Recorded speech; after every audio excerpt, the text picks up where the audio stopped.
I was 30 seconds from locking the clinic door when someone started pounding on it. Not knocking. Pounding. The kind of desperate sound that makes every instinct scream run. My hand froze on the deadbolt. Through the frosted glass, I could make out a shape. Tall. Swaying. The pounding came again. Weaker this time. Followed by a sound that stopped my breath. A groan. Raw and animal. "We're closed," I called out, hating how my voice shook. "Hospital is 15 miles north. Please." The word came muffled through the door. "They'll find me there." My medical training warred with common sense. This was rural Oregon, 10:45 on a Tuesday night, and I was alone. But that voice, the desperation in it wasn't performance. It was survival. I opened the door. The man nearly collapsed into me. I caught him barely, my 130 pounds no match for his weight. He was massive, 6'3" at least, built like he spent his life in a gym. Blood soaked through a white dress shirt that probably cost more than my monthly rent. His face was pale beneath olive skin, jaw clenched so tight I could see the muscle jumping. "Inside," I managed, dragging him through the doorway. "Now." He stumbled forward, one hand pressed against his left shoulder where crimson bloomed like a grotesque flower. His other hand caught the exam table, knuckles white with effort. Up close, I could see the details my panic had missed. The shirt wasn't just expensive. It was custom. The pants were tailored to perfection despite being splattered with mud and blood. Even his shoes screamed money, Italian leather destroyed by whatever hell he'd walked through to reach my door. "Sit," I ordered, already moving to the supply cabinet. "Don't pass out yet. I need information first." "Bullet," he said through gritted teeth. "Left shoulder. Through and through, I think." I froze with my hands on the antibiotic bottles. "You think?" "Hard to check when you're running." His eyes met mine for the first time. Ice blue. Startling against his dark hair and the blood. "You're a doctor?" "Veterinarian." I set supplies on the tray with hands that had steadied the moment I shifted into professional mode. "Which means you're technically my first human patient. So if you have a preference on anesthesia, now's the time to speak up." Something that might have been a laugh escaped him. "You're joking." Humor helps me not panic. I cut away his shirt with surgical scissors, revealing the wound beneath. Entry point in the front, exit in the back. Clean through the meat of his shoulder, missing bone and major vessels. Lucky. Incredibly lucky. "This is going to hurt." "Everything already hurts." I believed him. Up close, I could see other injuries. Bruising along his ribs. Scrapes on his knuckles. A cut above his eyebrow that had already stopped bleeding. This man had been through a war tonight. "What's your name?" I asked, irrigating the wound with saline. He hissed but didn't pull away. "Does it matter?" "I'm about to fish around inside your shoulder with veterinary equipment." "Yeah, it matters." "Raphael." He watched my hands with an intensity that should have been unnerving. Instead, it was oddly grounding, like he trusted me. "Just Raphael." "Valentina." "Doctor." "Valentina Cruz, but you can skip the title since I'm practicing medicine without a license right now." I injected local anesthetic around the wound. "This'll help." "A little. Tell me about the people looking for you.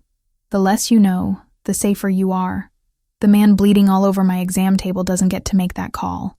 I began suturing, each stitch precise despite my racing heart. "Someone shot you. Multiple someones, judging by how paranoid you are. They might come looking. I need to know what I'm dealing with." Raphael was silent for a long moment. Then, "Business associates. A disagreement that got violent. Business associates don't usually settle disagreements with bullets. Mine do." The simple honesty of it sent ice down my spine. But I didn't stop working. Couldn't. Whatever Raphael was, whoever had done this, he was still a patient. Still a person bleeding in front of me. I was halfway through the second suture when Thor started barking. My German shepherd, all 80 pounds of rescue dog muscle and loyalty, came bounding from the back room where he'd been sleeping. He skidded to a halt at the doorway, hackles raised, a low growl rumbling from his chest. Raphael's reaction was instantaneous. His right hand moved toward his waistband even as his body tried to twist away from the threat. The movement tore at my sutures, fresh blood welling up. "Stop," I commanded, pressing gauze against the wound. "Thor, sit." The dog's growl cut off mid-sound. He sat, but his eyes never left Raphael. Watching, assessing, Raphael had gone completely still. His hand had fallen away from whatever weapon he'd been reaching for, but tension vibrated through every line of his body. "Your guard dog?" "My friend." I kept pressure on his shoulder. "You're going to have to breathe through this. I need to restart the suture, and it's going to hurt worse the second time." But Thor had already made his decision. The shepherd stood, shook himself once, and patted forward. He came right up to the exam table, pressed his nose against Raphael's knee, and then did something he'd never done with a stranger before. He laid down, right there, at this bleeding man's feet. I trailed off, watching my dog settle in like he'd found something worth protecting. He doesn't trust people. It took him 3 months to let me touch him after I pulled him from that fighting ring. Raphael's hand, the one that had been reaching for a weapon moments ago, slowly extended toward Thor. The dog allowed it. Let this stranger scratch behind his ears, with fingers that trembled slightly. Smart dog. Terrible judge of character, apparently. That almost laugh again. Probably. I finished the suturing in silence. 23 stitches total. Not my finest work, but it would hold. I bandaged the wound, my fingers brushing against skin that was warmer than it should be. Fever, probably. Shock, definitely. "You need antibiotics," I said, already calculating what I had in stock. "And rest, and probably a real hospital. But I'm guessing that's not happening. Can't." He tried to stand, swayed dangerously. I caught him, and for a moment we were too close. Close enough that I could smell him beneath the copper of blood. Cedar and something darker. Expensive cologne and danger mixed into something that made my pulse jump. "You can't go anywhere," I said, stepping back quickly. "It's almost 11. Where exactly are you planning to go?" Raphael looked toward the front windows. Beyond them, the Oregon night was complete. No streetlights this far from town. Just darkness and the wind moving through the pines. Away from here. Before they come looking. If they come looking, they'll find an empty clinic and a lot of questions. "If you stay, I can claim your..." I thought fast. "My cousin, visiting from out of state, got injured in a hiking accident. You'd lie for me?" "I'd lie to keep armed men from shooting up my clinic." I pointed toward the door that led to my small apartment attached to the building. "There's a couch. 7 hours until my assistant gets here at 6. That gives you time to rest and disappear before anyone asks questions." He studied me with those unsettling pale eyes. "Why?" "Because my dog likes you. And because whatever you are, whoever's after you, right now, you're just a patient who needs help." I crossed to the medicine cabinet, pulling out antibiotic tablets and pain medication. "Take these, all of them. And if you're not gone by morning, we're going to have a very different conversation." Raphael took the pills, swallowed them dry. "Thank you, Dr. Cruz. Don't thank me until you survive." I held open the door to my apartment. "And don't bleed on my couch. Thor might like you, but I don't have the budget for new furniture." I left him there, walked back to my bedroom and closed the door, leaning against it as my knees finally went weak. My hands were steady in crisis, but now they shook. I'd just sutured a gunshot wound with veterinary supplies, harbored someone who was clearly running from something violent, made myself an accessory to God knows what. Through the thin walls, I heard Raphael moving around. Then his voice, low and urgent, speaking into a phone I hadn't seen him pull out. "Franco, it's me. They found me on Highway 26. Had to bail near Forest Grove. I'm secure for now, but I need a cleanup crew and protective detail. There's a civilian involved. A veterinarian. She helped me." A pause. My heart hammered against my ribs. "No, she doesn't know anything. Didn't ask the right questions. But they might have seen me come here." Another pause. "Do whatever you need to do to keep her safe. She's not part of this." The conversation continued, but I'd heard enough. I moved to my window, parted the curtain just enough to see outside.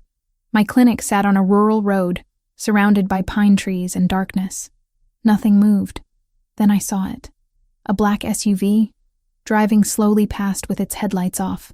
It paused at the end of my driveway for a long moment before continuing down the road and disappearing into the night. I let the curtain fall closed and sat on my bed, trying to slow my breathing. Thor patted in, pushed his head against my knee. I buried my fingers in his fur, seeking the comfort of something familiar, something that made sense. Outside, the wind picked up. Inside, a stranger bled on my couch. And somewhere in the darkness, people with guns were looking for him. I had 7 hours to figure out what came next. 7 hours to decide if I'd made the biggest mistake of my life or somehow stumbled into saving it. My alarm never went off. Didn't need to. The smell of coffee pulled me from a sleep so thin it barely qualified as rest. I'd spent most of the night listening for sounds from the living room. Footsteps. Doors opening. The telltale click of someone leaving. Instead, I'd heard nothing, which somehow felt worse. I checked my phone. 5:32. Camilla would be here in less than 30 minutes, expecting a normal Wednesday. Expecting me to have the coffee ready, not some bleeding stranger playing barista in my apartment. I threw on yesterday's jeans and a clean shirt, didn't bother with my hair beyond shoving it into a ponytail. When I opened my bedroom door, Raphael was standing at my kitchen counter, awake, dressed in a clean t-shirt from my donation bin, one that stretched tight across shoulders too broad for my usual clientele. His injured arm hung carefully at his side, but he moved with surprising ease for someone who'd been shot 12 hours ago. "You should still be unconscious," I said. He turned, coffee pot in his good hand. Couldn't sleep. Guilt or pain? Both. He poured 2 mugs without asking. "I made extra. Figured you'd need it." The domesticity of it was absurd. A stranger, in my kitchen, making coffee like he belonged here. I should have been calling the police, should have been demanding answers. Instead, I accepted the mug he held out, our fingers brushing in the exchange. His skin was still too warm. Fever hadn't broken. "You need to take more antibiotics," I said. "Already did. 3 a.m. And the pain medication?" "Skipped it.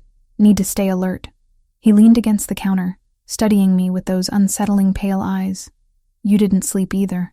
Hard to sleep when there's a strange man bleeding on my couch." "I didn't bleed on it. You gave me very specific instructions." Almost humor flickered between us. Dangerous. I couldn't afford to find him charming. Couldn't afford to notice the way his jaw tensed when he moved wrong, or how his fingers tightened on the mug when footsteps sounded outside. "That's Camilla," I said quickly, moving toward the clinic entrance. "My assistant. She arrives early, feeds the overnight patients before we open. What are you going to tell her?" "The truth." I paused at the door. "That you're someone passing through who needed help." Nothing more. But Camilla was already inside, her key turning in the lock I'd forgotten to reset. She came through carrying her usual oversized bag, already chattering about the weather, about traffic, about her boyfriend's latest drama. Then she saw Raphael and stopped mid-sentence. "Val." Her eyes went wide. "You have a man here." "Cousin," I said immediately, the lie smooth despite never having practiced it. "From Brazil. Visiting unexpectedly. This is Raphael." "Rafa, this is Camila. She works with me." Raphael stepped forward, extending his good hand. When he spoke, his accent thickened, Portuguese inflection coloring English words. "Nice to meet. Valentina is always talking of you." I'd never told him about Camila, never mentioned Brazil, but he played the part perfectly, even managing a somewhat shy smile that transformed his face into something less predatory. Camilla relaxed fractionally. "Your cousin is hot," she whispered to me in a voice not quite low enough. Then louder. "What happened to your arm?" "Hiking accident," Raphael said before I could answer. "Very stupid. Valentina fixed me up." "In the middle of the night?" "He showed up at midnight," I said, shooting Raphael a look that promised consequences later. Couldn't exactly turn him away bleeding. "But he's fine now. He'll be gone before we open." "I will," Raphael agreed, though something in his eyes suggested otherwise. Camila looked between us, clearly suspicious but too polite to push. "Okay. Well, I'll go check on the overnight boarding. That beagle probably ate his bedding again." The moment she disappeared into the back, I rounded on Raphael. Brazil? You said cousin. I gave you credibility. He set down his mug, and his expression shifted. All pretense of casual visiting relative vanished. We have a problem. We don't have anything. You have a problem. The clinic's back door opened before he could respond.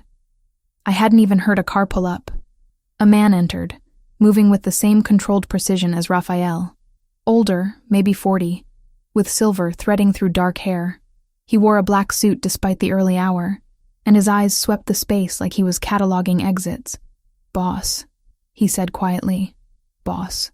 The word dropped between us like a stone. Raphael's jaw tightened. Franco. I said discreet. Came through the service road. No one saw.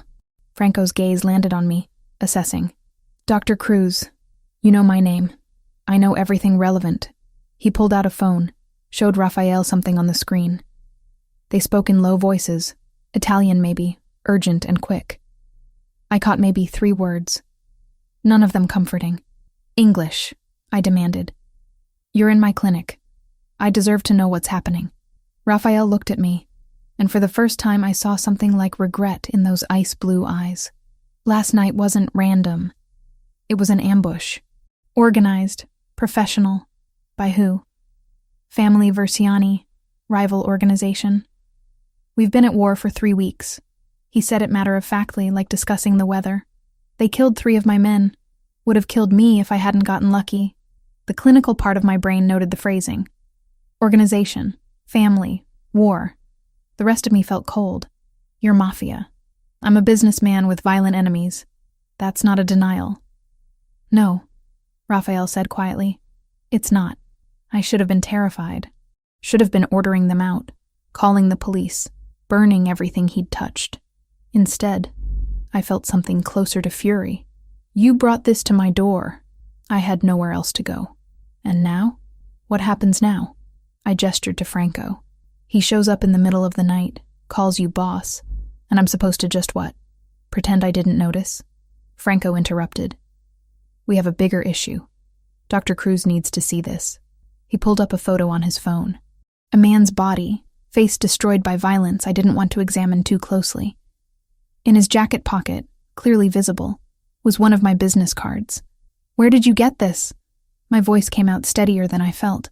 One of the men from last night. Versiani's crew. Franco swiped to another photo.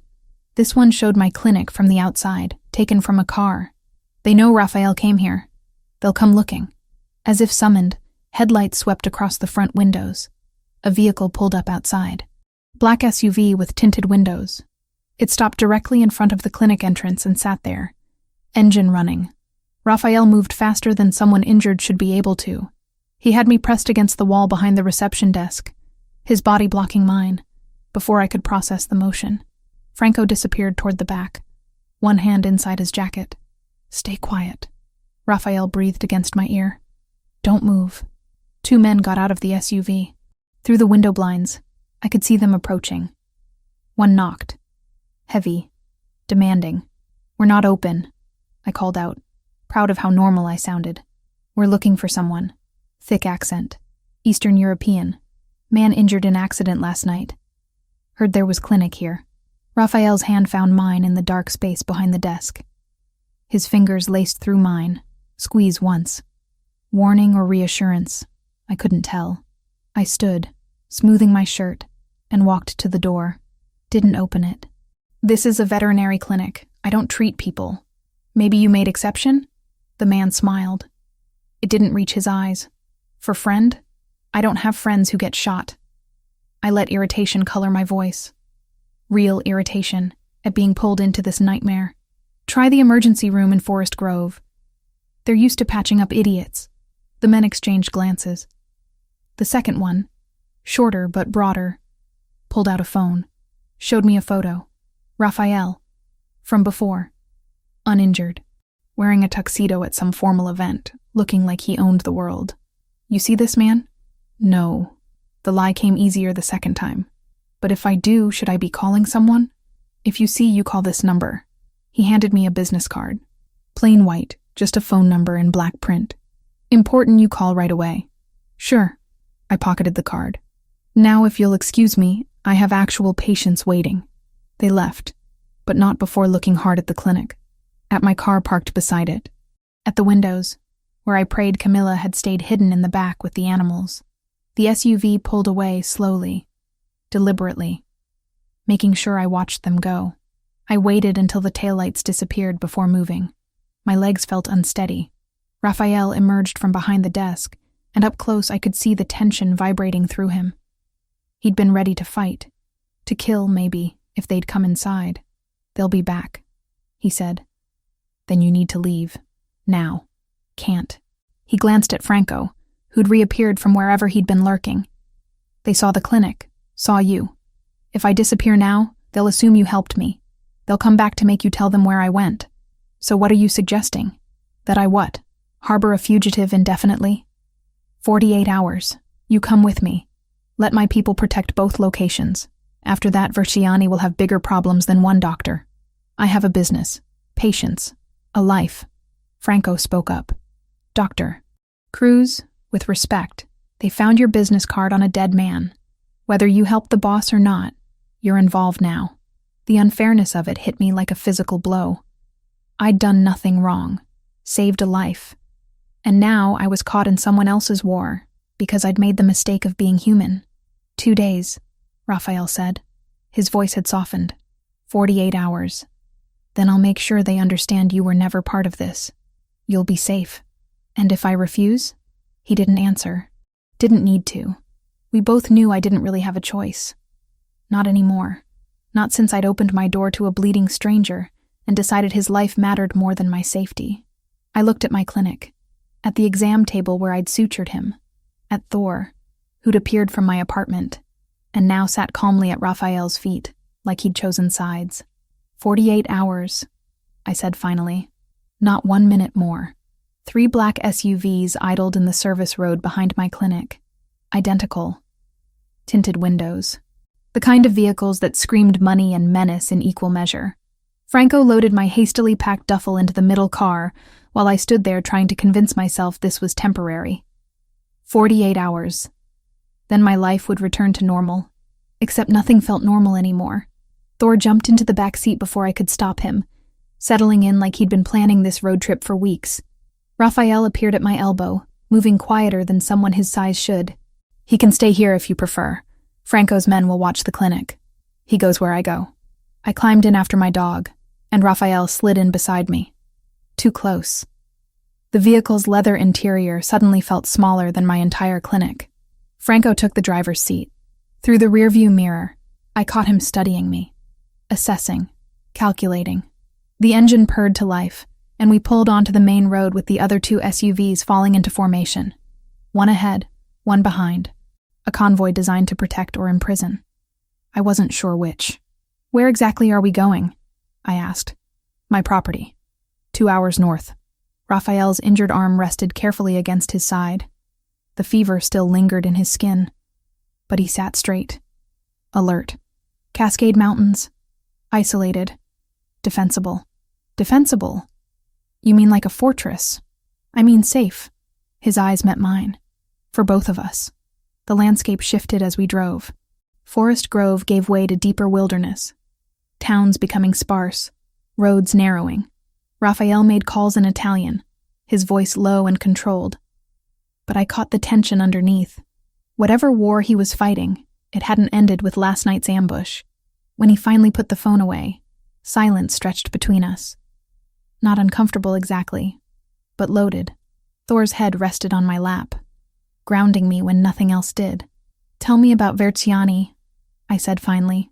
Raphael turned toward me, and for a moment I thought he'd refuse. Then he sighed. Sergio Verciani, 42, runs operations from Seattle to Sacramento. Or he did, until he decided Portland was worth starting a war over. And you run Portland? My family has controlled the territory for 60 years, since my grandfather immigrated from Naples. He said it matter-of-factly, like discussing inheritance of a business, which I supposed it was, just not a legal one. The Luminari family. We have rules, standards. What kind of standards does the Mafia have? Something dark flickered across his face. We don't traffic humans. We don't touch children. We don't deal heavy drugs or weapons to terrorists. My grandfather believed power came with responsibility. Not everyone in our world agrees. Vertsiani doesn't agree. Vertsiani allied himself with the Solntsevskaya Bratva, Russian organization with no code beyond profit. Raphael's jaw tightened. They want Portland because it's a clean port city, perfect for moving product and people. I refused to hand over territory, so they decided to take it. The clinical part of my brain noted his phrasing. Clean, product, people. Euphemisms for crimes I didn't want to examine too closely. How long have you been fighting? 3 weeks since the first attack. But tensions have been building for months. He looked out the window at passing trees. I knew it was coming, just not when. And the 3 men who died? Good men, loyal. His voice went flat. 2 had families. Franco is handling arrangements. I thought about the life I'd pulled him back from. Thought about the ripples that single decision had created. Do you regret it? This life? Raphael was quiet for a long time. When he finally spoke, his voice was softer. I regret what it costs. But I was 12 when my mother died. Cancer. My father had already abandoned us years before.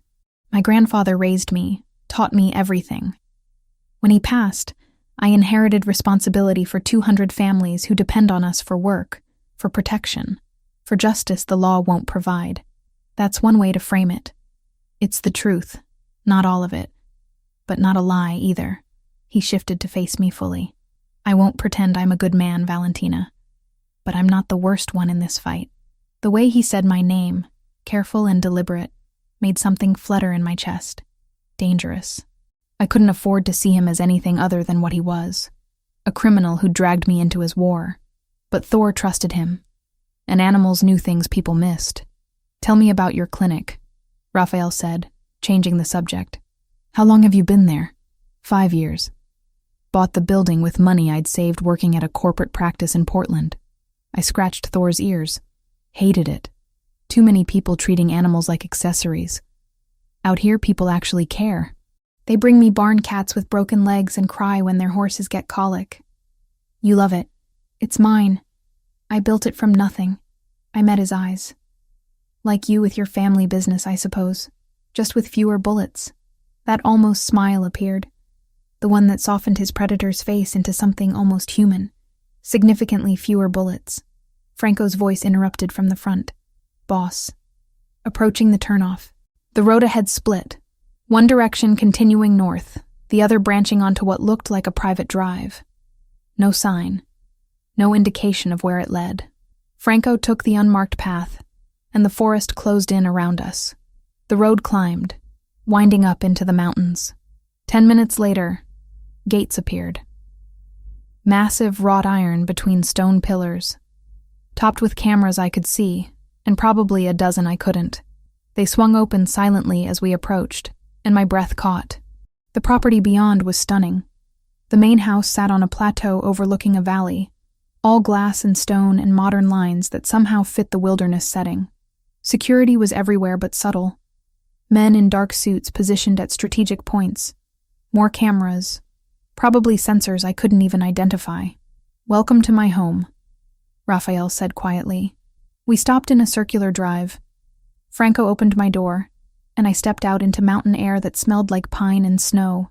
Thor bounded out after me, immediately investigating this new territory. Then I saw her. A woman stood on the front steps, arms crossed, dark hair pulled back in a severe ponytail. Late 20s, maybe 30. She wore tailored slacks and a silk blouse that screamed expensive taste. Her eyes were the same ice blue as Raphael's. Rafa, she said as he climbed out. Her voice carried authority despite being pitched low. You brought a civilian here. Lucia. Raphael moved to her, and they embraced briefly, carefully, mindful of his injury. This is Dr. Valentina Cruz. She saved my life, and now she's in danger because of it. Lucia's gaze swept over me. Clinical. Assessing. I'd seen that look before in surgery residents. Deciding if I was competent or an idiot. The veterinarian. Yes. You're aware of what my brother does? As of about 7 hours ago, yes. Something that might have been respect flickered in her expression. At least she's honest. Come inside. We need to discuss security protocols. The interior matched the exterior. Sleek, modern, expensive, but not ostentatious. Original art on the walls, furniture that probably cost more than my car, but everything chosen with purpose rather than show. Lucia led us to a dining room where a table was already set. I assumed you'd be hungry, she said. Chef prepared something simple. Simple turned out to be pasta carbonara that smelled like heaven and looked professionally plated. 2 other men joined us. Older, battle-hardened, wearing the same dark suits and watchful expressions. Raphael introduced them as captains in his organization, Roberto and Adriano. They nodded acknowledgement but didn't speak. The meal was the most surreal experience of my life. Sitting at a table with Mafia leadership, discussing security rotations and territory disputes like it was corporate strategy. Lucia was clearly more than Raphael's sister. She was his advisor, possibly his legal counsel, and definitely someone who commanded respect in her own right. Dr. Cruz, she said, turning to me halfway through the meal. Can you shoot? I nearly choked on my pasta. What? A gun. Can you shoot one? I'm a veterinarian, not a mercenary. That's not an answer. No, I cannot shoot a gun. I set down my fork. And I don't intend to learn in the next 48 hours. Lucia looked at Raphael, who shrugged slightly. She has spirit. I'll give her that. Spirit won't stop Verciani's men if they get through perimeter security. They won't get through. Raphael's voice carried absolute certainty. I've doubled the guard, installed new sensor grids. Anyone approaches, we'll know before they're within a mile. After dinner, Raphael showed me to a guest suite on the 2nd floor. Calling it a room was like calling the Grand Canyon a ditch. It had a sitting area, a bathroom larger than my entire clinic apartment, and a bed that could sleep 4 people comfortably. There's clothes in the closet, he said from the doorway. Probably not your size exactly, but close enough. Lucia ordered them when Franco called ahead. This is too much. It's what I have available. He leaned against the door frame, and the movement made him wince. The adrenaline that had carried him through the day was wearing off. I crossed to him before thinking better of it, fingers going to his injured shoulder on instinct. You're pushing yourself too hard. The wound needs rest. I'll rest when this is over. You'll rest now. I guided him to sit on the edge of the bed, pulling back his shirt to check the bandaging. Some bleeding had seeped through. Not terrible, but not good either. Stay here. I need to get supplies. When I returned from the bathroom with first aid materials I'd found under the sink, he was still sitting there, waiting, trusting. I changed his bandages carefully, my fingers brushing against skin that was too warm, too alive. This close, I could see the faint lines around his eyes, the shadow of stubble on his jaw, the way his pulse jumped at his throat. Thank you, he said quietly, for everything. I know you didn't ask for any of this. No, I didn't. I taped the last edge of the bandage. But I'm here now, might as well see it through. Our eyes met, held. For a moment, neither of us moved. The space between us felt electric, dangerous, impossible to navigate. Then Thor barked from somewhere in the suite, breaking the spell. Raphael stood smoothly. Get some rest. Tomorrow we plan how to end this. He was almost to the door when I spoke. Raphael? He turned back. You can call me Valentina. You've bled on me. Seems like we're past formalities. That smile again. The real one. Valentina. Sleep well. After he left, I stood at the window looking out over the valley. Lights from the main house reflected on glass. And beyond that, darkness stretched for miles. I was in a Mafia boss's home, under guard, hiding from men who wanted to kill me for helping someone I barely knew. 48 hours. That's what he'd promised. 2 days, and this nightmare would end. Except deep down, I already knew nothing would be that simple. Sunlight woke me before any alarm could. It poured through floor-to-ceiling windows I'd forgotten to cover, turning the guest suite gold. For a moment, I forgot where I was. Then reality crashed back. Mafia safe house, 48 hours. Men with guns who wanted me dead for helping someone I barely knew. I pulled on jeans and the softest sweater I'd ever touched. courtesy of Lucia's shopping, and followed the smell of coffee downstairs. The house was quieter than I expected. No security visible, though I knew they were there. Watching. Always watching. I found Raphael in the back garden, moving through what looked like Tai Chi. Slow, controlled movements that should have been impossible with a bullet wound barely 36 hours old. He'd shed his shirt despite the mountain chill, and I could see the fresh bandaging stark white against olive skin. "You're supposed to be resting," I called out. He turned, not startled. He'd known I was there. "This is resting, compared to what I usually do." "You usually get shot?" "More often than I'd like." He walked toward me, and I noticed the slight hitch in his stride. The movement wasn't as effortless as he wanted me to believe. "Coffee's inside." I made extra. "You're very domestic for a crime lord. My grandmother would haunt me if I couldn't take care of basic needs." He held the door open, and I caught the scent of him beneath the mountain air. Cedar, and something darker that made my pulse jump. She believed helpless men were useless men. Inside, he'd laid out breakfast. Nothing elaborate, just eggs scrambled perfectly, toast, fresh fruit. But he'd done it himself, and something about that felt more intimate than the expensive guest suite or designer clothes.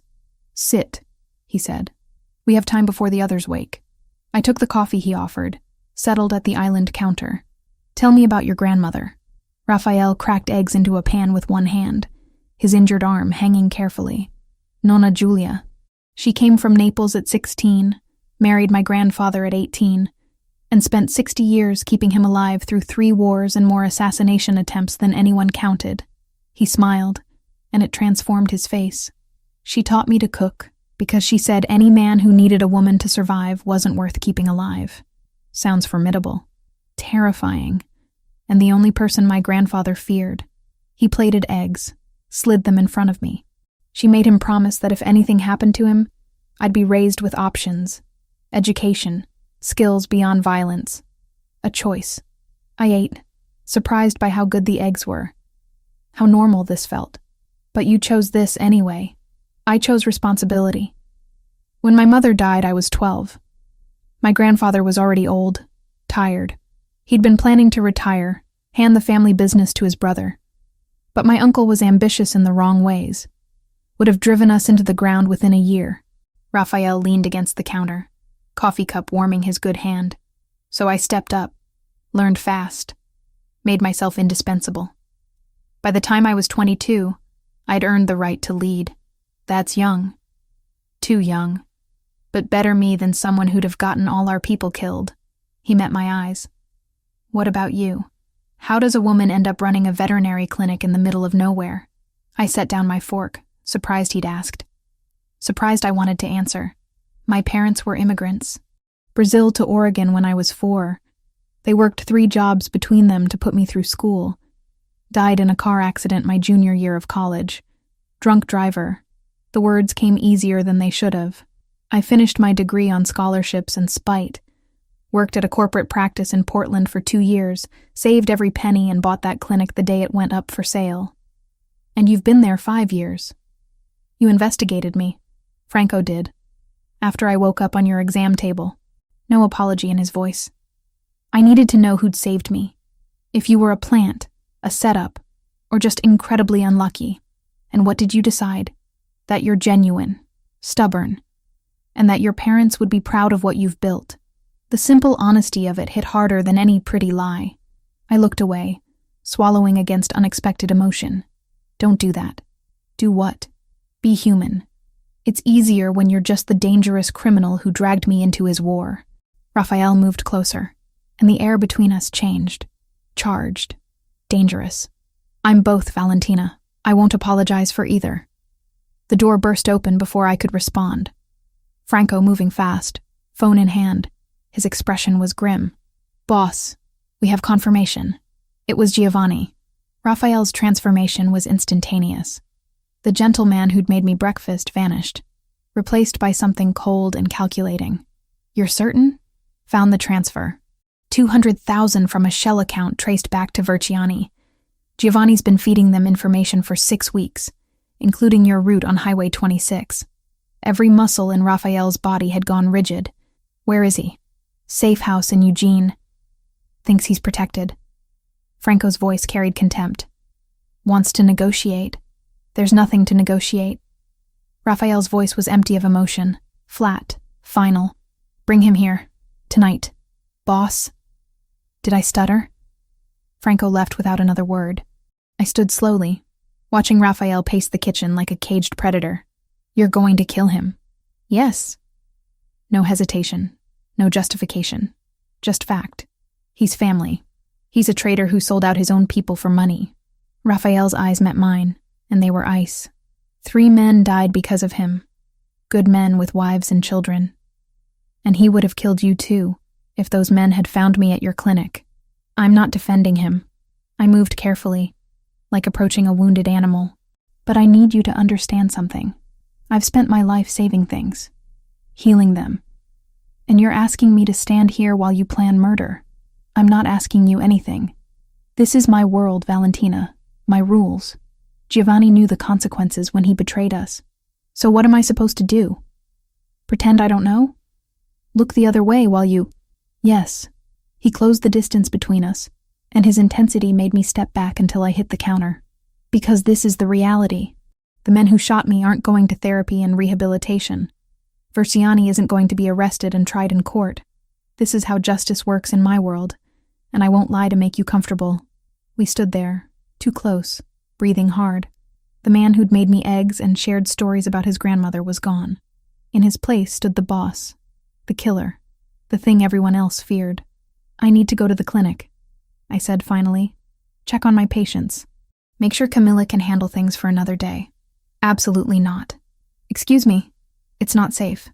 They know where you work. I'm not asking permission, Raphael. I pushed past him, anger overriding caution. You don't control me. He caught my wrist, not rough but firm enough to stop me. This isn't about control. It's about keeping you alive. Then send guards. Send Franco. Send your whole damn army if it makes you feel better. I jerked free. But I'm going. I have responsibilities that existed before you crashed into my life. Something shifted in his expression. Surprise, maybe. Or respect. 3 men, armed. You don't leave their sight. Fine. And if anything feels wrong, you leave immediately. Fine. Valentina. I turned back, and whatever he saw in my face made him stop. I'm helping you. I'm here in your house, playing along with witness protection or whatever this is. But I'm not your possession. We clear? A long moment passed. Then, incredibly, he smiled. That real smile that transformed his predator's face into something almost gentle. Clear. 2 hours later, I was back at my clinic with 3 men in suits watching my every move. Camilla's eyes went wide when she saw them positioned at the door, by the windows, like presidential security. Val, what the hell? Long story. How are the patients?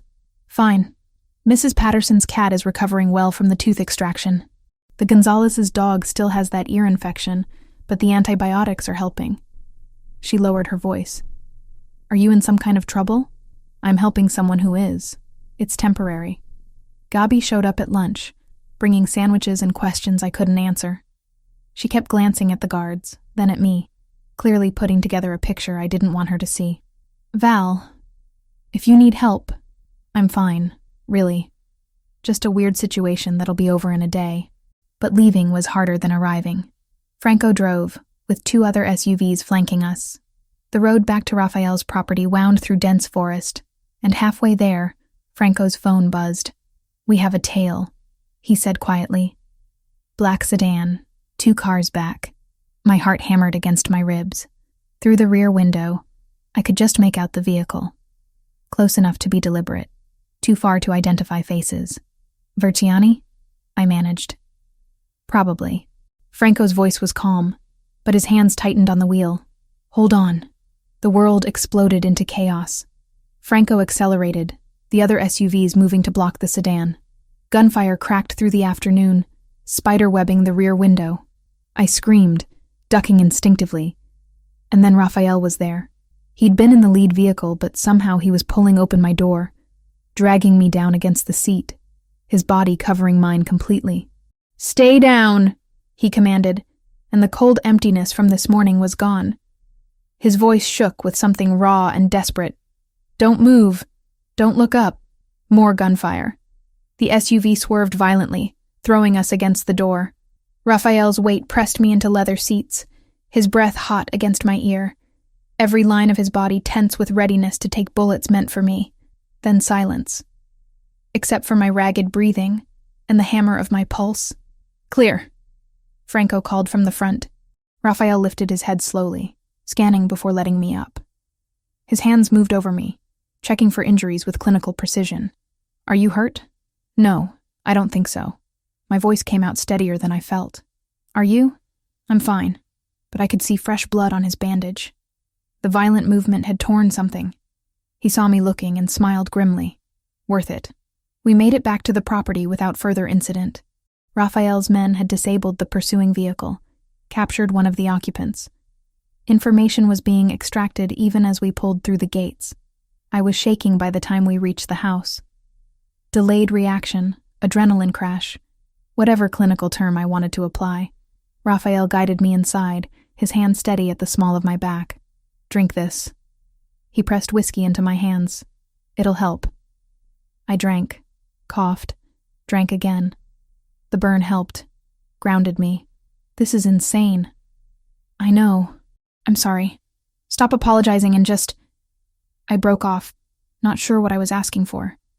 But Raphael seemed to understand. He pulled me against him, careful of his injury, and just held me. Let me breathe. Let me shake. His heart beat steady under my ear. And slowly, impossibly, I calmed.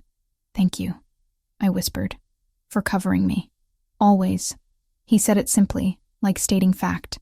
"As long as you're here, I'll keep you safe." I lifted my head, and our faces were too close. His eyes dropped to my mouth, darkened. The space between us felt electric, inevitable. When he kissed me, it wasn't gentle.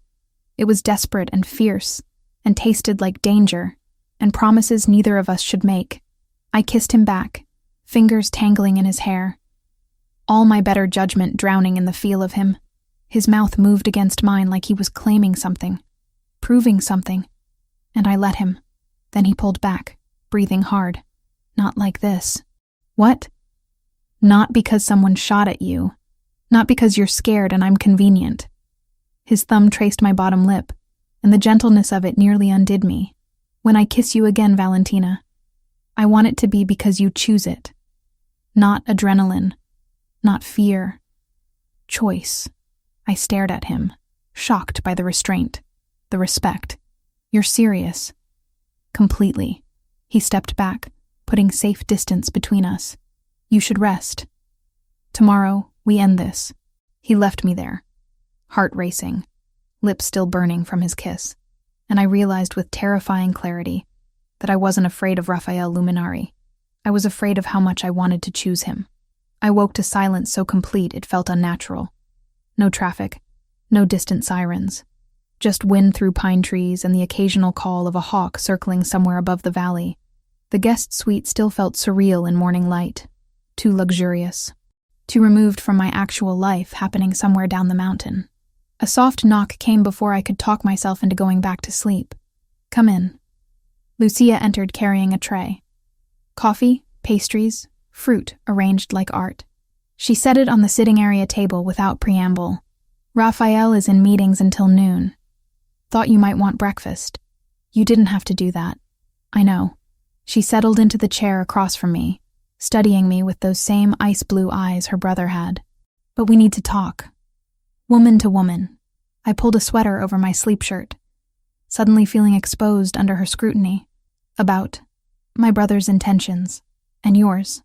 "I don't have intentions. I'm here because men with guns are hunting me for saving Raphael's life. That's circumstances, not intentions." Lucia poured coffee with practiced ease. "You could have demanded witness protection. Federal marshals. Instead, you agreed to come here, to his home. Why?" I thought about lying, decided against it, because Thor trusted him, and because running away felt like letting them win. Something flickered in her expression. Approval, maybe. "Raphael is different with you. More human. I haven't seen him laugh genuinely in years. Not since before he took over the family. That sounds like a warning. It's an observation. She leaned forward slightly. Men like my brother don't fall often, but when they do, they fall completely. It consumes them, makes them vulnerable in ways that get people killed in our world. The weight of her words settled between us. You're asking if I'm worth the risk. I'm asking if you understand what being with him means. Really means. Not the romance novel version. The reality of looking over your shoulder forever. Of never knowing if today's goodbye might be permanent. Of raising children who'll inherit enemies before they inherit anything else. Children. The word hit harder than it should have. We kissed once. You're jumping pretty far ahead. Am I? Lucia stood, smoothing her perfectly tailored pants. I watched him cover your body with his own during that ambush yesterday. He would have died for you without hesitation. That's not nothing, Valentina. That's everything. She left before I could respond, and I sat there with expensive coffee going cold, trying to process. I'd known Raphael 3 days. 72 hours of chaos and blood and impossible choices. How could that be enough time for everything Lucia was implying? I dressed in jeans and another borrowed sweater. This one charcoal gray and softer than clouds. Found my way downstairs, following the sound of voices. Raphael's study door stood half open, and I caught glimpses of him through the gap, standing at a massive desk, Franco beside him, both studying documents spread across dark wood. He looked up as I passed, our eyes meeting through the opening. Something shifted in his expression, softened. He said something to Franco, then appeared in the doorway. You're awake. Lucia brought breakfast, and warnings about your intentions. That almost smile appeared. My sister is protective. She said you're different with me. I am. No hesitation, no deflection. Just honesty that made my pulse jump. Come with me. I want to show you something. He led me through the house to a room I hadn't seen. Floor-to-ceiling bookshelves lined 3 walls, filled with volumes that looked actually read, rather than decoratively arranged. A leather couch faced a stone fireplace where embers still glowed from last night's fire. Original artwork hung between shelves. Nothing I recognized, but everything chosen with careful taste. This is my favorite room, Raphael said quietly. Where I come when the rest of the world gets too loud. I moved along the shelves, reading titles. Philosophy, history, classic literature in multiple languages. You actually read all these? Most. Some multiple times. He pulled a worn volume from a middle shelf. Dostoevsky. My grandfather gave me this when I was 15. Said if I was going to run a criminal empire, I should at least understand the human soul. Did it work? I'm still trying to figure that out. He replaced the book carefully. What do you read? Medical journals mostly. Veterinary studies. Nothing this intellectual. That's still intellectual. Just practical. He gestured to the couch. Sit. Please. I settled into leather that molded perfectly to my body, and Raphael sat beside me. Close, but not touching. The fire crackled, and outside the windows, mountains stretched toward a sky so blue it hurt. Tell me something true, he said. Something you don't tell people.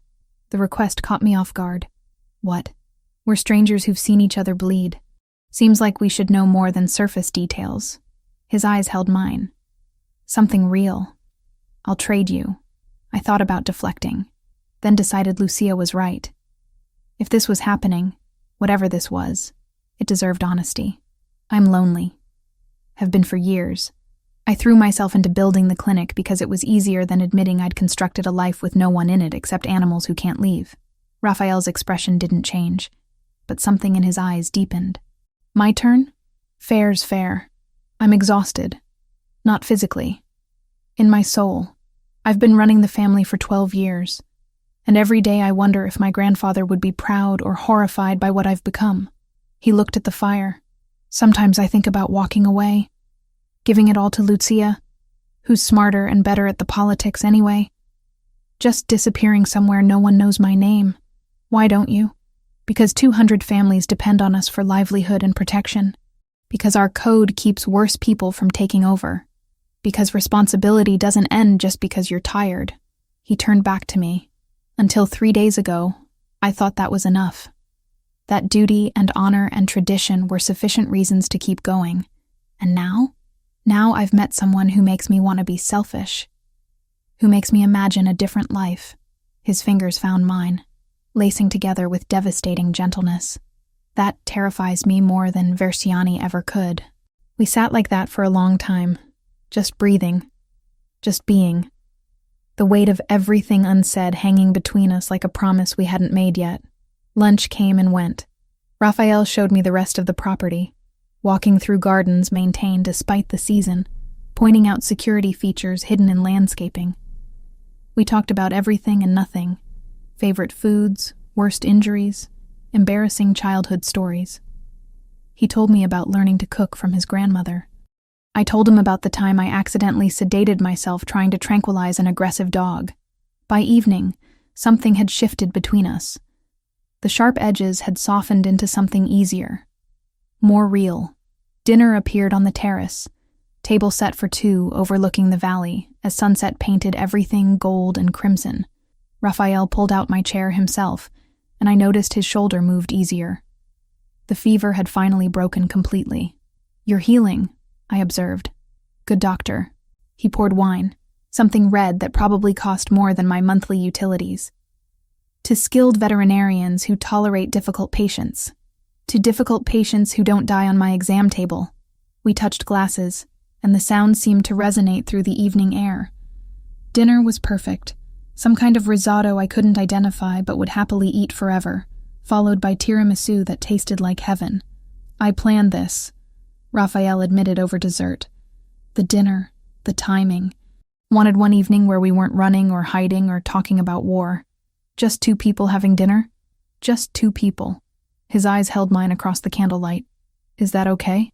Instead of answering, I stood and moved around the table. He watched me approach, something dark and hungry flickering in his expression. When I was close enough to touch, he pulled me down onto his lap. Careful and deliberate. "Valentina." He breathed against my ear. "Tell me to stop if you don't want this." But I did want it. Wanted him with an intensity that should have scared me. So instead of speaking, I kissed him. This wasn't like yesterday. This was choice, conscious and clear. His mouth moved against mine like he was memorizing the taste, the texture, every small sound I made. My fingers tangled in his hair, and he groaned low in his throat. "Inside," he managed between kisses. "Not here. Not where anyone can see." He carried me through the house to his room, which I'd never seen. Dark wood and clean lines, a massive bed that dominated one wall. He set me down gently, giving me space to change my mind. To run. I didn't run. Hours later, I woke tangled in sheets that smelled like cedar and him, his arm heavy across my waist. Moonlight poured through windows he'd forgotten to cover, and for a moment, everything felt perfect. Inevitable. Right. Then my throat went dry. I needed water. Carefully, I extracted myself from his embrace and padded downstairs in his t-shirt, bare feet silent on cold floors. The house slept around me. Security outside, but inside, just silence and shadows. I found the kitchen, poured water, drank it standing at the sink while trying to process everything that had happened. That's when I saw it. Franco's phone, left charging on the counter. The screen lit with a notification, and my eyes caught the preview before I could stop them. "Operation Mousetrap successful. Versiani takes the bait tomorrow." My blood turned to ice. I shouldn't have. Knew I shouldn't have. But my hands moved anyway, unlocking the phone with a swipe. The message thread opened, and I read words that shattered everything. "Target acquired. Subject cruise established as luminary weakness. Versiani surveillance confirms interest. Phase 2. Allow controlled contact. Establish pattern. Phase 3. Deploy subject as bait for ambush." The phone nearly slipped from my hands. I scrolled up, reading more. Dates, times, plans laid out with clinical precision. And there, buried in earlier messages, the truth that made bile rise in my throat. Boss confirms. Veterinarian acceptable collateral for operation. Versiani will move on perceived weakness. I was bait. From the beginning. Raphael had used me as bait to draw out Versiani. Footsteps on the stairs made me spin. Franco stood there, stopping when he saw what I held. His expression shifted from surprise to something like regret. "Dr. Cruz, you weren't supposed to see that." "When?" My voice came out steadier than I felt. "When was I going to find out I was the mouse in your trap?" "It's not. Don't." I set the phone down carefully, afraid I'd throw it otherwise. "Where's Raphael?" "Dr. Cruz, if you'll let me explain. Where is Raphael?" He appeared at the top of the stairs then, still shirtless, hair messed from sleep and my hands. He took in the scene immediately. The phone. My expression. Franco's guilty posture. "Valentina," he started. "Tell me it's not true." I backed away as he descended. "Tell me you didn't use me as bait from the first moment." Silence stretched. And in that silence, I had my answer. "It started that way," Raphael said finally. "Franco suggested using you to draw Versiani out, making him think you were my weakness. But Val, that was before... Before what? Before you actually slept with me? Does that make it better?" My voice cracked despite my best efforts. "Everything. Tonight. This afternoon. All of it was part of the plan? No. Last night was real. This afternoon was real." He moved closer, and I retreated until my back hit the counter. "The strategy was real, but everything between us, that's... How am I supposed to believe anything you say?" Tears blurred my vision, and I hated myself for them. "You've been lying to me for 3 days. I haven't lied. I just didn't tell you everything. That's the same thing." I pushed past him, heading for the stairs. For my room. For anywhere that wasn't here. "I'm leaving. First thing tomorrow, I'm gone." "Valentina, please." "Don't." I turned back from halfway up the stairs. "Don't say my name like it means something. Don't pretend tonight mattered. Just don't."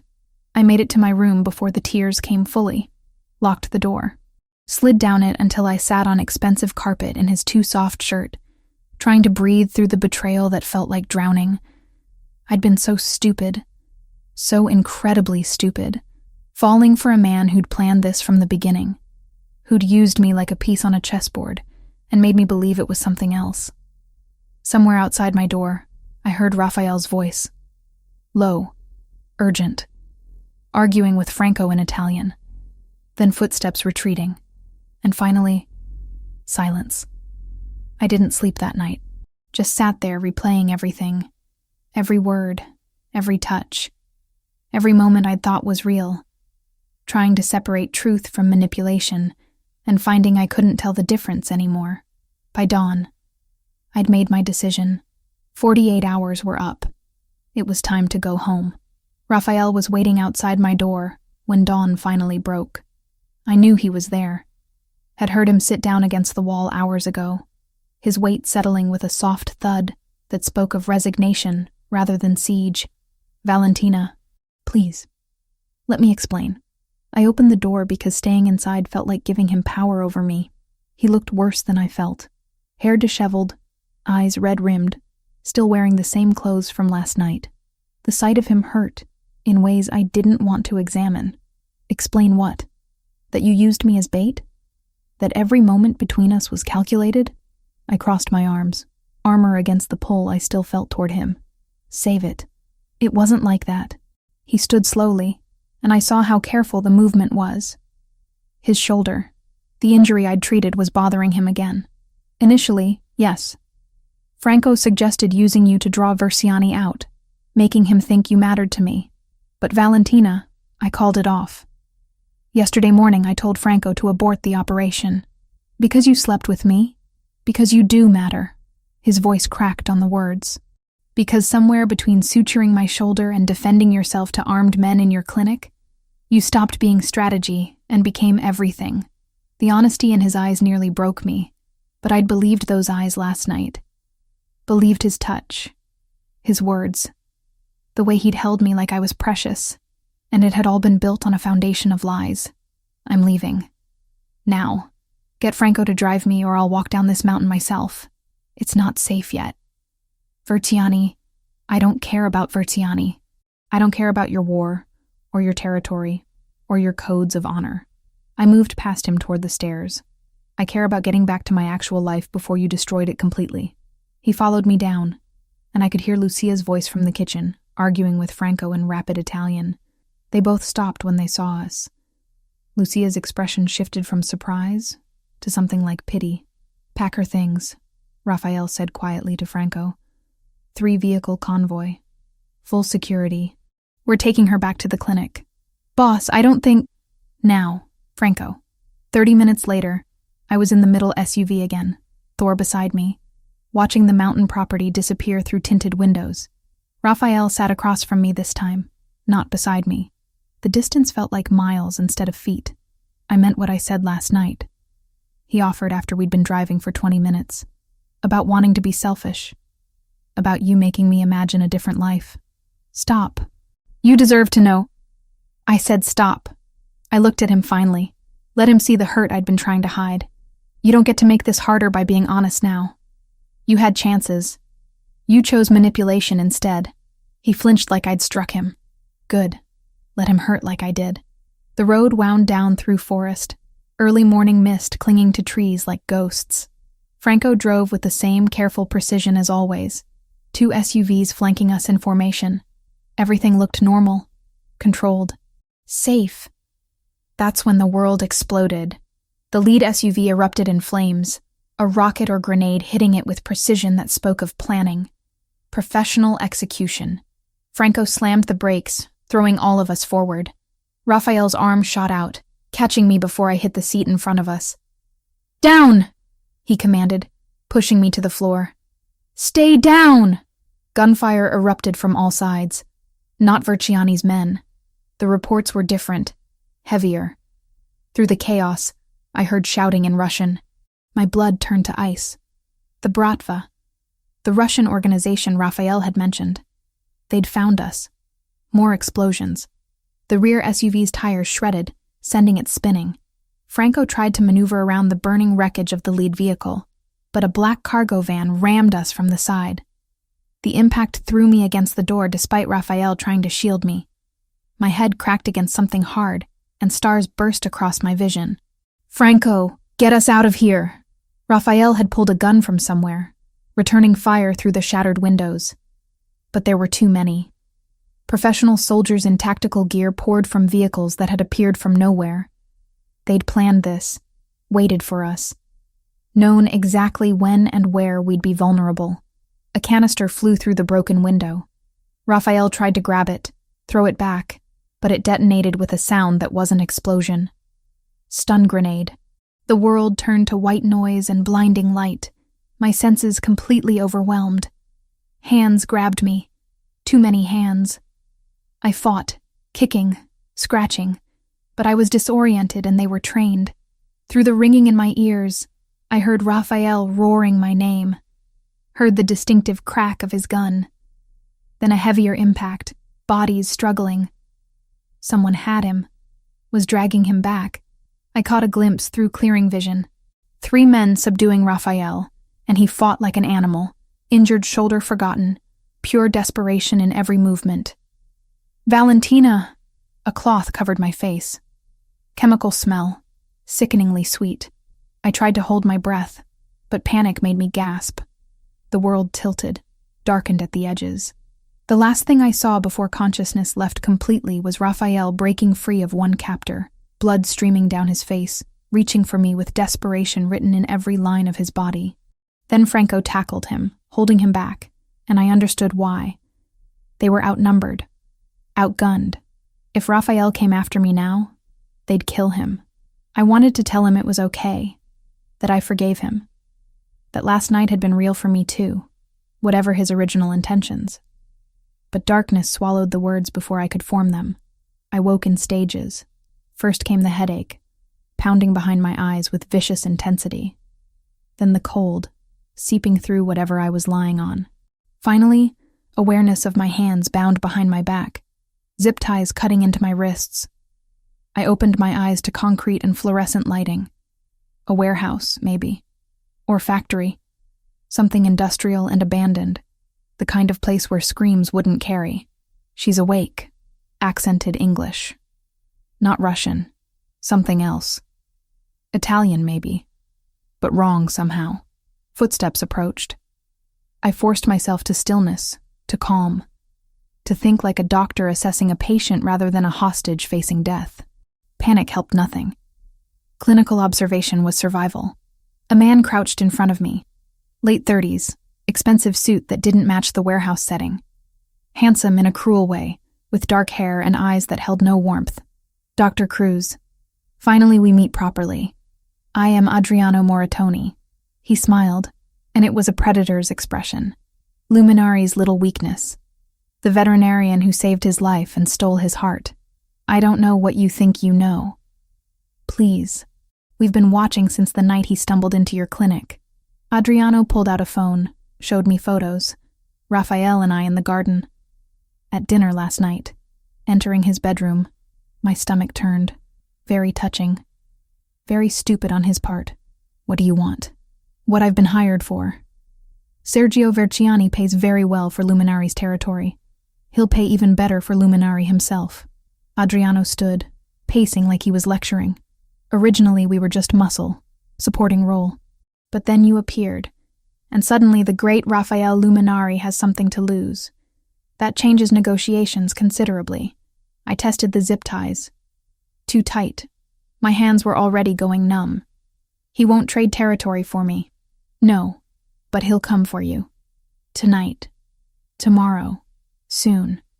And when he does, we'll be ready. Adriano's phone buzzed. He answered in rapid Russian, then switched to Italian, arguing with someone. While he was distracted, I worked on the ties. Veterinary school had taught me knots, taught me how to slip restraints when a panicked animal locked their jaws. This wasn't so different. The plastic cut deeper, blood slicking my wrists. But that actually helped, made my hands slippery. Adriano hung up, turned back to me. Your lover just called. Offered $5 million and half of Portland for your return. Touching, no? $5 million. Half of Portland. Everything Lucia had warned about. Everything Raphael had built over 12 years. And he was willing to burn it all for me. The realization hit harder than any weapon. He meant it. Everything he'd said last night about wanting to be selfish, about choosing me. He meant it. You won't live long enough to spend it, I said quietly. Raphael doesn't negotiate with people who take what's his. But he's already negotiating. Already weak. Adriano checked his watch. He has until midnight. Then I start sending pieces of you back until he agrees to my terms. He walked away, leaving me alone with 2 guards watching from across the warehouse. I kept working the zip tie, ignoring the pain, the blood, the fear trying to claw its way up my throat. My right hand finally slipped through, taking skin with it but coming free. I kept my hands behind my back, hiding what I'd done. Professional soldiers didn't make amateur mistakes. I needed an opening, a distraction, something to give me a chance before midnight came, and Adriano made good on his threat. Somewhere in the mountains, Raphael was planning, gathering his forces, coming for me just like Adriano predicted. And when he did, a lot of people were going to die. I closed my eyes, tried to slow my breathing, to prepare for whatever came next. Because Adriano had made one crucial miscalculation. He thought I was helpless, weak, a damsel waiting for rescue. He'd never considered I might save myself. 8 hours. That's how long I'd been zip-tied in a freezing warehouse with 2 Russian mercenaries watching my every breath. 8 hours of planning, waiting, searching for any opening that might keep me alive until midnight came, and Adriano started making good on his threats. My wrists were raw from working the restraints, blood dried in sticky trails down my palms. But I was free, hands still positioned behind my back like I was bound, waiting for the moment that would never be perfect, but might be good enough. That moment came when Adriano's phone rang. He answered in Russian, his voice rising with each word. An argument. Something had gone wrong with whatever plan he'd orchestrated. He gestured sharply at one of the guards, who moved toward him, leaving only one man watching me from across the warehouse floor. I didn't think. Thinking meant hesitation, and hesitation meant death. I launched myself toward the nearest exit, a loading dock door 20 feet away. My legs burned from hours of sitting, muscles protesting, but adrenaline pushed me forward. "Stop her!" Adriano's shout echoed off concrete walls. Footsteps pounded behind me. Too close, too fast. I wasn't going to make it. My hand reached the door handle when arms wrapped around my waist, yanking me backward. I twisted, driving my elbow into soft tissue. The guard grunted, grip loosening enough for me to break free. Then the warehouse exploded. Not literally, but it might as well have been. The loading dock door I'd been running toward burst inward, metal shrieking as it was torn from its moorings. Men poured through the opening like a flood. Armed, professional, moving with military precision. And leading them, face set in lines of absolute fury, was Raphael. Our eyes met across the chaos. Time seemed to slow. I saw everything in crystalline detail. The blood matting his dark hair, the fresh bruising on his jaw, the way his injured shoulder was taped beneath tactical gear. He'd come straight from the ambush site. Hadn't stopped to treat injuries. Hadn't waited for anything except gathering enough firepower to burn this place to the ground. "Down!" His voice cut through the noise, and I dropped instinctively. Gunfire erupted.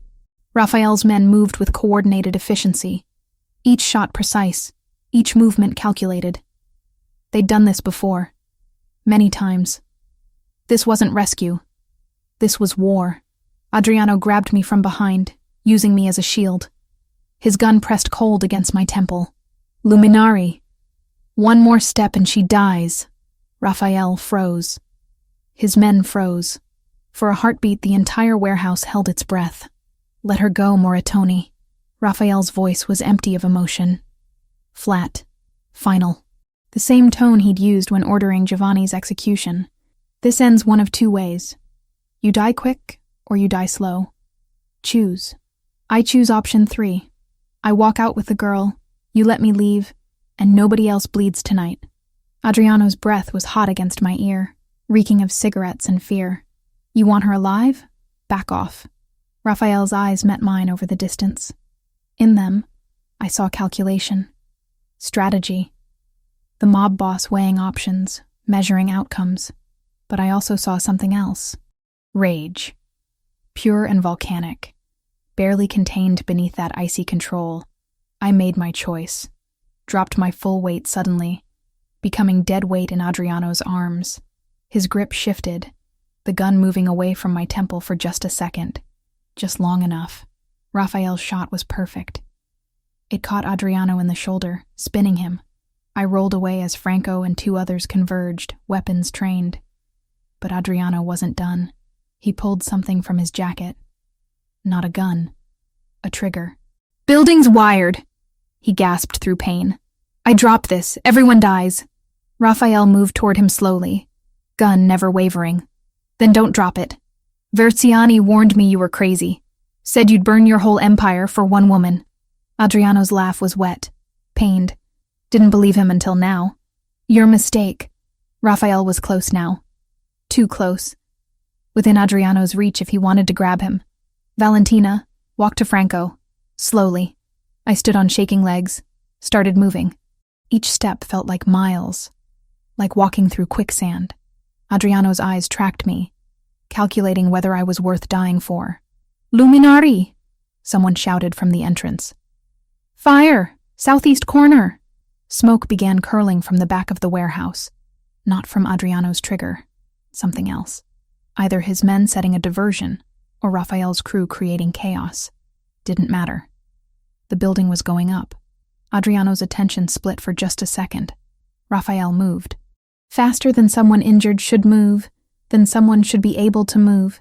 He closed the distance, knocked the trigger from Adriano's hand, caught it before it hit concrete, then put 3 bullets center mass before Adriano could react. The body dropped. Raphael pocketed the trigger, turned to his men. Everyone out, now. But the fire had spread faster than possible.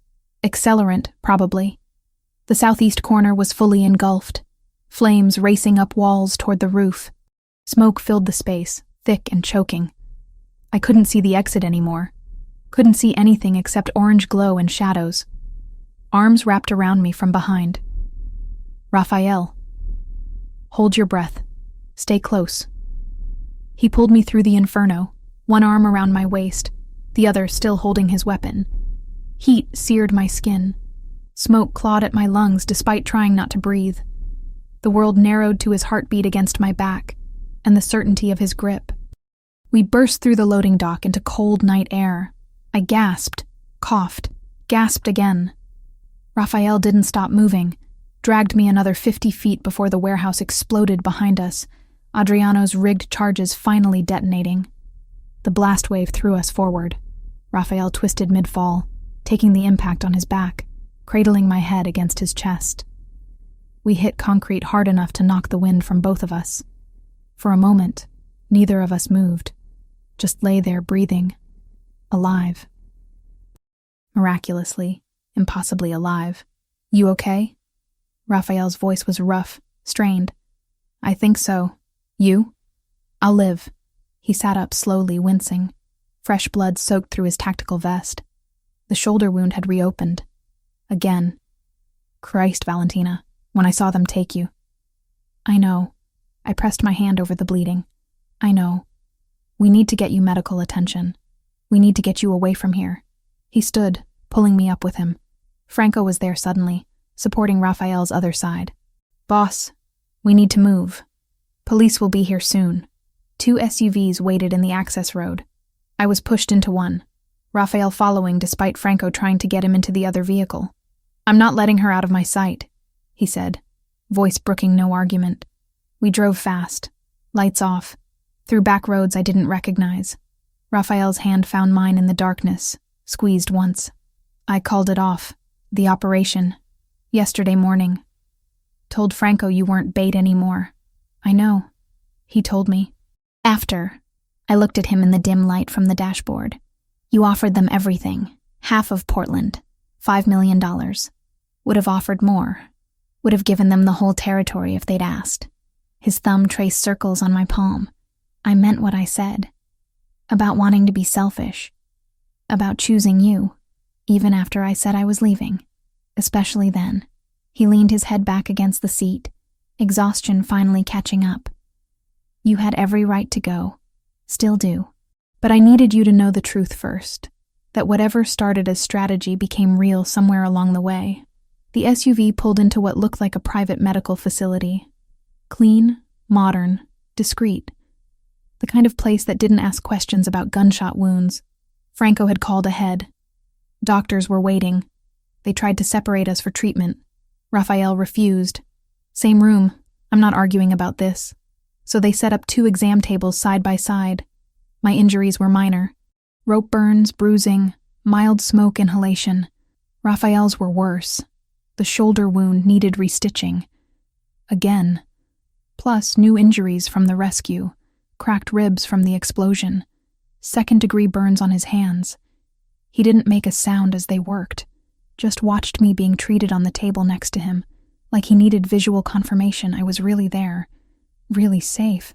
Versiani is dead, Franco said quietly from the doorway once the doctors had finished. Happened during the rescue. Lucia led the operation personally. Raphael's eyes closed briefly. Casualties? 3 wounded, none killed. Versiani had 8 men. None survived. Franco's tone was flat, reporting facts. It's over, boss. The war. Finished. Over. The word hung in the antiseptic air. 3 weeks of violence. Dead men. Burned buildings. And it was over because Raphael had divided his forces, risked everything, to save me while his sister dealt the killing blow elsewhere. Franco left us alone. The medical staff retreated, giving us privacy. Raphael shifted on his exam table until he could reach across the gap between us. His hand found mine again, holding tight. What happens now? I asked quietly. That depends on you. He turned his head to look at me. And despite everything, despite the exhaustion and pain and blood, his eyes were clear, honest. I can set you up anywhere. New identity, money, protection. You can disappear. Live the quiet life you built before I crashed into it. And if I don't want that, then I spend however long you'll give me proving that last night wasn't manipulation. That the man who made you breakfast and showed you his library and kissed you like he was drowning, that was real. All of it. I studied his face. the bruises forming, the cut above his eyebrow, the gray pallor of someone who'd pushed past exhaustion into pure willpower. He'd torn through a warehouse full of armed mercenaries for me, had offered his enemies everything he'd built, had been willing to die in that burning building as long as I got out. "I have conditions," I said finally. Something like hope flickered in his expression. "Name them. No more using me as strategy without telling me. I'm a partner or nothing." "Agreed. I keep my clinic. My life. I'm not some trophy in a gilded cage. Never wanted that. Want you exactly as you are. And when we have kids..." I paused, realizing what I'd said. Not if. When. They don't enter the family business. They get choice. Real choice. Raphael's hand tightened on mine. "I'm working on an exit plan. 5 years, maybe less. Lucia takes over operations. I step back. We build something different. You'd really do that?" "For you, I'd do anything." He said it simply. Statement of fact. "But Valentina, you need to understand what staying means. There will always be enemies. Always be risk. Always be looking over shoulders. That life, it doesn't just disappear." I know. And I did. Had seen it. Lived it. Understood the weight of it. But I also know that Thor was right about you from the first moment. That somewhere between suturing your shoulder and burning buildings, I fell for a man who's trying to be better than his circumstances. And I want to see where that goes. Raphael pulled me toward him awkwardly across the gap between tables. His kiss was gentle despite everything we'd survived. A promise. A beginning. "No regrets?" He whispered against my lips. "Not even one." Outside, dawn was breaking. Inside, 2 people who'd found each other in blood and chaos began figuring out how to build something real from the wreckage. 2 weeks, 14 days since Raphael had torn through a burning warehouse to save me, since I'd watched him offer everything he'd built for my life, since I'd chosen to stay despite knowing exactly what that meant. The clinic felt smaller than I remembered. Or maybe I'd just grown used to palatial mountain estates, with views that stretched for miles. Camilla kept shooting me worried glances as I examined Mrs. Patterson's tabby, checking the healing from his dental surgery. "You're different," she said finally, after our last patient left. "Whatever happened while you were gone, it changed you." I set down my stethoscope, considered lying. Decided she deserved better. I fell in love with someone complicated, someone dangerous. And I'm still figuring out if that makes me brave or stupid. Can it be both? She leaned against the exam table. "Gabby told me about the men in suits. The security detail. Val, if you're in trouble..." "I'm not. Not anymore. The war was over. Versiani dead. The Bratva dealt with. Raphael's territory secured and expanded. All because he'd been willing to burn it down for me. I'm just deciding what comes next." What came next arrived 20 minutes later in a black sedan that was understated compared to the SUVs I'd grown accustomed to. Raphael stepped out, and my breath caught despite having seen him just yesterday. He wore dark jeans and a leather jacket, casual by his standards. But he still moved like he owned every space he entered. Camilla's eyes went wide. "Is that the cousin?" "That's Raphael. And no, he's not my cousin." "Holy hell, Val. You could have led with that." Raphael entered, and Thor bounded over immediately, tail wagging like they were old friends. Which, I supposed, they were. Raphael scratched behind the dog's ears with easy affection before his eyes found mine. "Can we talk?" Camilla made herself scarce with impressive speed. Raphael waited until we were alone before pulling an envelope from his jacket. "Legal documents. My name on every page. The clinic is yours, free and clear. I paid off the mortgage this morning." He set another document on the counter. "And this is a trust fund, 500,000, managed by an independent firm, no strings attached." My throat went tight. "Raphael, let me finish." He moved closer but didn't touch me, giving me space, respecting boundaries even now. "You need to be able to choose freely. Stay with me because you want to, not because you're trapped or dependent. So these are yours, whether you decide to stay or go."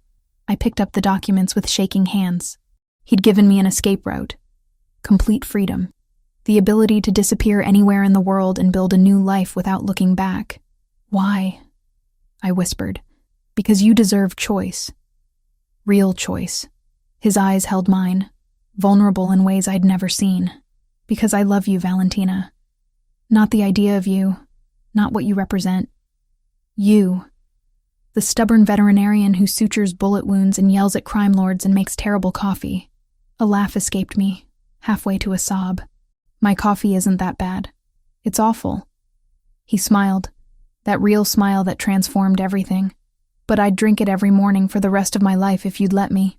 I set down the papers, moved into his space. His arms came around me immediately, holding tight. Safe. Home. I have conditions. Of course you do. His breath stirred my hair. Name them. No more secrets. If there's danger, you tell me.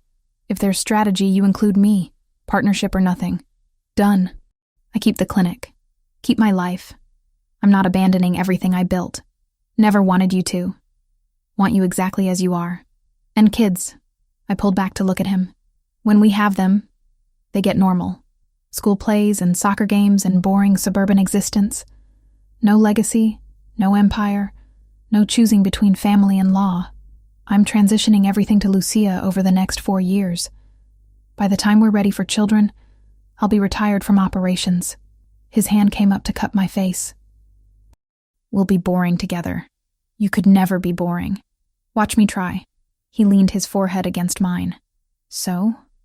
What's your answer? Instead of speaking, I kissed him. Slow and deep and full of promise. When we finally broke apart, both breathing hard, I pulled back just enough to see his face. I choose you. Eyes wide open. No illusions. Choosing this life, this risk, this beautiful disaster of ours. No regrets. Ask me again in 50 years. Deal. He kissed me again. And this time it felt like beginning something, rather than ending it. 6 months later, I stood in Raphael's dining room, watching the organized chaos of family dinner. Lucia argued politics with Roberto, while Franco carefully avoided taking sides. Adriano's replacement, a quiet man named Paolo, listened more than he spoke. Gabi had been invited and was charming everyone with surgical precision. Thor slept under the table, occasionally receiving treats from Raphael when he thought I wasn't looking. You're staring, Raphael murmured in my ear, arms sliding around my waist from behind.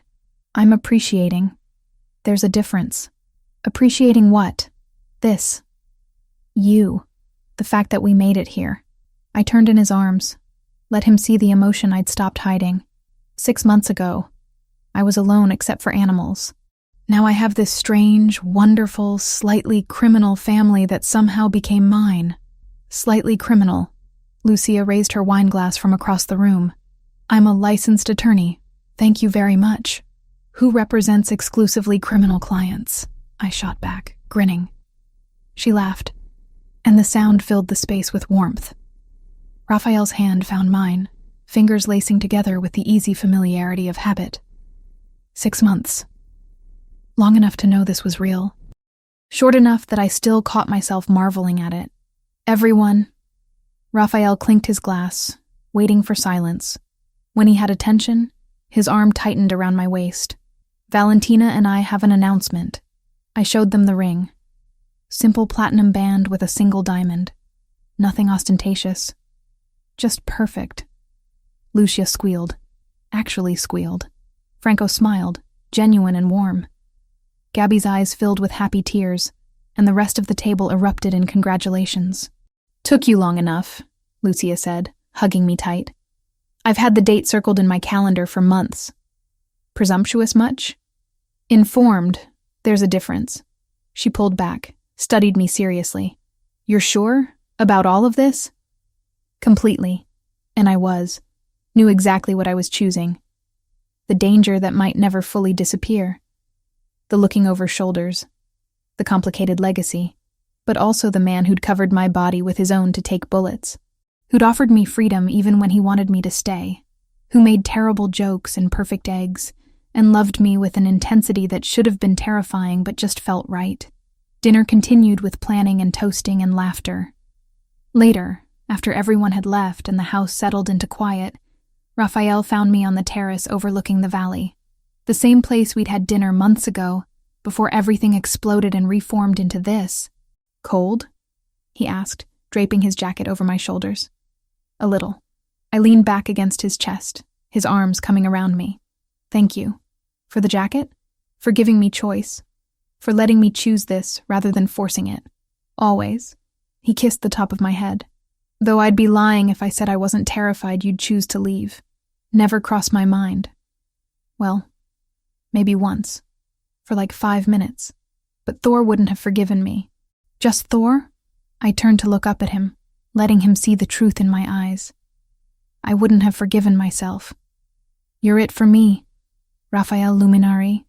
The complicated, dangerous, surprisingly domestic love of my life. That might be the most romantic thing anyone's ever said to me. Then you've been spending time with the wrong people. Not anymore. He kissed me, slow and thorough, tasting like wine and promise. Ready for bed? In a minute. Want to stay here a bit longer? So we did. Stood wrapped in each other while stars appeared overhead and the mountain air turned cold. Two people who'd found each other through blood and chaos, building something real from impossible circumstances. Valentina? Raphael's voice was soft against my hair. Thank you for opening your door that night, for choosing to save a bleeding stranger instead of the safer option. I thought about that night. The storm. The pounding on my door. The decision that had changed everything. You're welcome. But Raphael? Yeah? Thank you for being worth saving.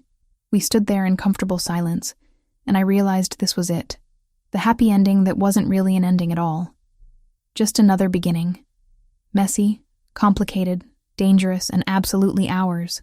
Some fairy tales start with once upon a time. Ours started with blood and thunder, and a woman stupid enough to open her door to danger. And maybe that made it better. Real. Earned rather than given. Either way, I wouldn't change a single moment.